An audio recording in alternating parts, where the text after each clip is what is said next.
Hey everybody, this is Joe. I am here in Houston and I'm in zone 9B and it's the middle of March.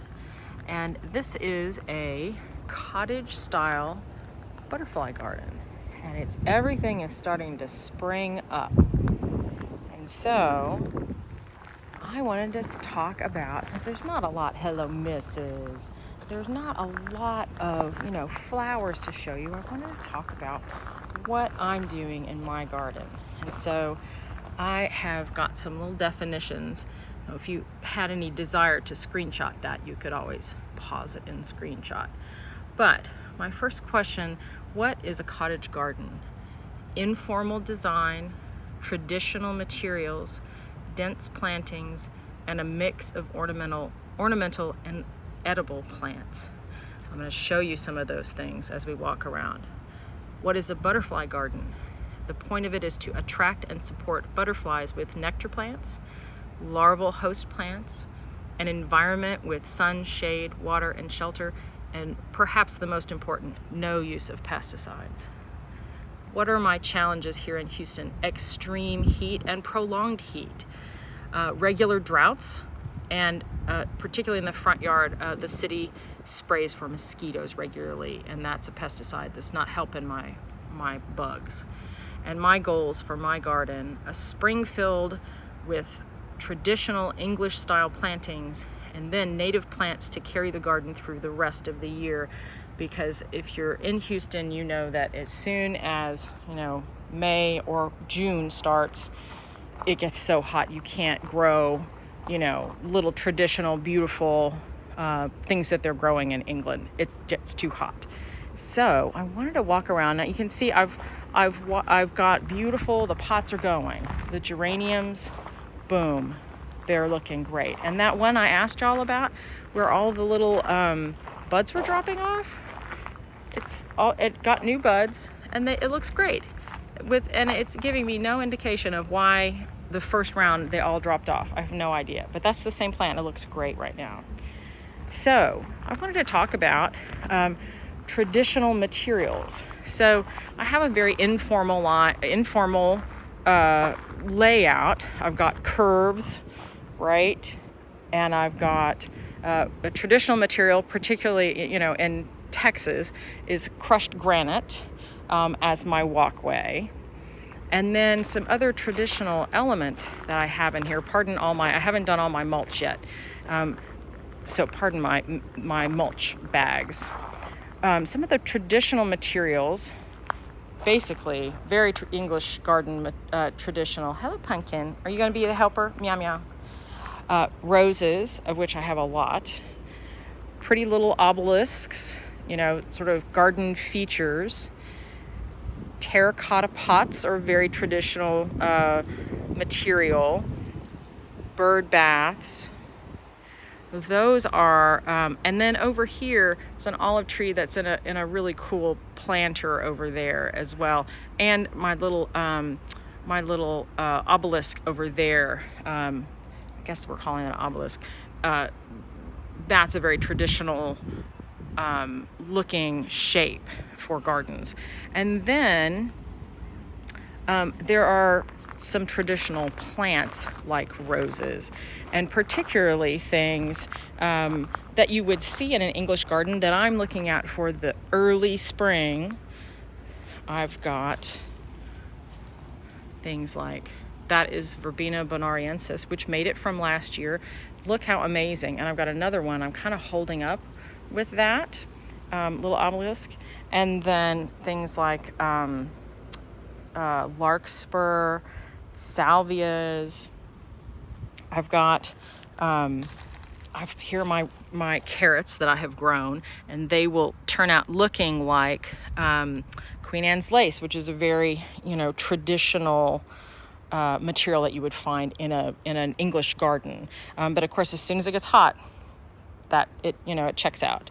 And I have lots of little other things like Amy, which I know if you watch Gardener's World, he's got Monty Don has got a whole garden full of that. And I'm sure it lasts him all year long, but it does not last me all year long. And let's see, what else can I show you that's very cottage gardening? Climbing rose right there. And I think another little traditional look to a cottage garden.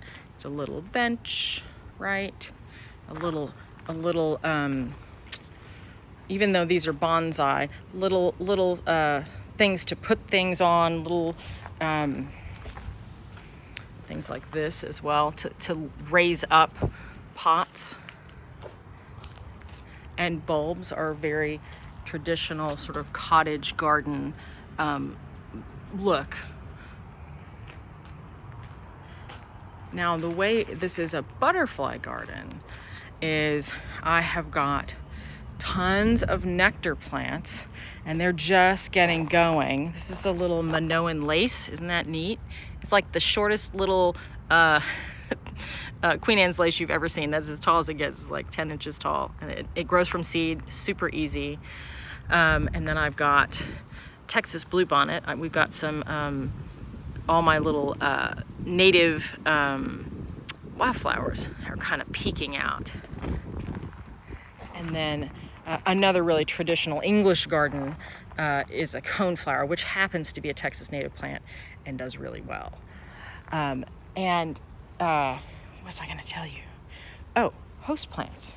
So I've got nectar plants for butterflies, but I've also got a larval host plant, and I already have, you see this little yellow dot? That is a eastern black swallowtail butterfly egg, and I watched her come around and put eggs all over this, and so we're already ready this early in the game for the butterflies to come, for the caterpillars to come, right? And I have lots of different host plants for different caterpillars and different butterflies. And over here, I've got milkweed. This is a native Texas milkweed. This is where two things are crossing. I've got a native plant, which is one of the things I'm focusing on, but also it's a butterfly host. And it also, when it blooms, is a wonderful nectar plant. So this is like the best of all. This is like where it all meets together. And because this is a native plant, it is fine in the heat and drought that we have here in the summer. So now I'm just going to kind of show you, I'll show you some other host plants, larval host plants, but I'm also just going to show you kind of what's popping up. Look at this. I thought these were going to be yellow irises. This never blooms in here. I needed something for the pond, which is still not working, but look at the purple irises, and I've got tons of bloom spikes. I'm so excited, y'all. And then all of these, oh, look at him. That is a milkweed beetle, and he is the devil. Look away, y'all. Look away. I'll have no truck with those. They will destroy your milkweed. Yes, you're very helpful. You're very helpful. She just comes and meows at me like mom. So one of the things I'm doing is I've got tons of little seedlings, and I know that when I do this milkweed, I have had little seedlings and tiny little seedlings, and then put them in pots and pot them up. And this year I'm putting tiny little things in here. This one I put in, if it had 4 leaves or more, I would put it in the ground. And then even since that's just one that has come up, I think they were probably in the same little plug. But I'm just trying it out this year of going ahead and putting these little bitty seedlings just straight in the ground, and we'll kind of see how that goes. But I'm hoping that it'll go great. I am all about the milkweed right now, and getting as much as I can in the ground. So I'm excited about that. This is more of that little Minoan lace, and it came up in the gravel, and I just let some things grow in the gravel. And this rose, I'm dealing with thrips again this year, and so my roses are not looking like I wish they were. And then, I'm going to show you, this was fun. So I've got my bluebonnets this year are very purpley, which actually makes me happy. I like them more on the purple side than the blue side, but there's sort of a range of blue. But mixed in here is evening primrose, which is so sweet, but oh my goodness, it's sort of everywhere. I pull it out like a weed, and it tends to get oh, I've got an itch. A mosquito is biting me, pardon me. Like, I can't squat down and show you at the same time. I have had flea beetles just cover this wildflower over the years, and when that happens, I just pull it out. But because it is so I put seeds in here once. Don't do it, y'all. Never put evening primrose seeds in your garden, because you will never get rid of it. So I let it bloom, and then if it gets too big, it drives me crazy, I'll pull some out. If it is crowding things, like I will probably, this is a cone flower, but here it is coming up, and I'll probably, rip some of that out, because it will crowd everything. But it is pretty, and I like it, and I let it do its deal. And then, the bluebonnets. I just didn't have very many bluebonnets come up this year. What I have is beautiful. These flowers are beautiful. But you can see some of the plants. Look how terrible. I do not know. Like, they look pretty bad, but that one looks extremely terrible. But at least I'm getting some flowers in here. And so that's gonna have to do this year. There's this little patch over here looks the best. But last year I had 10 times this much. And so I'm kind of disappointed. But I will reseed again this upcoming year and try to fill this back in. But I don't know what happened. If anybody has a clue, let me know. And then I'm leaving. This is for, really for pollinators. Some of these little weeds, these little wildflowers are the first things that bloom. And so it's giving the creatures some nectar plants. And so, they're just I just kind of let whatever comes up. I've got a couple of bluebonnets. I just let it go back here. And because it's sort of the first thing that blooms. And then I've got a couple of plants. Oh, that's nice down there. I've got trash. This is Texas kidneywood. It's popping out. And I just cut it back, just whacked it back. It snapped and looked so terrible after the hurricane this summer that I really decided I'm not going to try to make it a tree. It just can't handle trying to be in top heavy and trying to be a tree in a hurricane alley. This is parsley hawthorn, which I saw growing very beautifully in Buchanan's Native Plants parking lot a couple of years ago, and I bought it. It's got terrible thorns on it. I have yet to see it bloom, so I'm kind of unhappy about that. And then see, I've had just sweet little violas have taken root out here. This is a butterfly host. I've forgotten the name of it. It's just a weed, but it's a butterfly host. That's a dandelion. I just let it go out here, and I will deal with this. It looks terrible, but you don't go back here. You don't notice it. And so I'm just trying to give the creatures some early flowers. And then I put a whole bunch more little tiny baby milkweeds in here. And then the squirrels dug them up last night. I was so mad. And my porterweed back here did not come back. But I have some sweet little bulbs, little snowflakes that come up really well in Texas. Other bulbs I have had trouble naturalizing, but little snowflakes seem to do fine in Texas. A year after you plant them once. This is Old Blush, which is doing really beautifully, and doesn't seem to care about the thrips that much. And that one looks even better over there. This wonderful thing, it bloomed a couple months ago and it was gorgeous. Oh, here's Mr. Man. Here he is. He's gonna chase Mrs. Doubtfire, aren't you? Don't chase Mrs. Doubtfire. Yeah, trouble. But it doesn't seem interested in blooming. I don't know what the deal is. Usually I get a really beautiful flush about now. We'll see. We'll see how it goes. We cut all of the shrimp plant back, and we cut all of the Turk's cap back. And so that's what all this little business is. And then all of these irises, which never bloom, but because they don't get enough sun, but they're beautiful plants. And so I love that shape in the garden. And then all of my little bulbs have come back. And then here's some more really pretty little, see, I've got thrip damage on that, but look how perfect that is.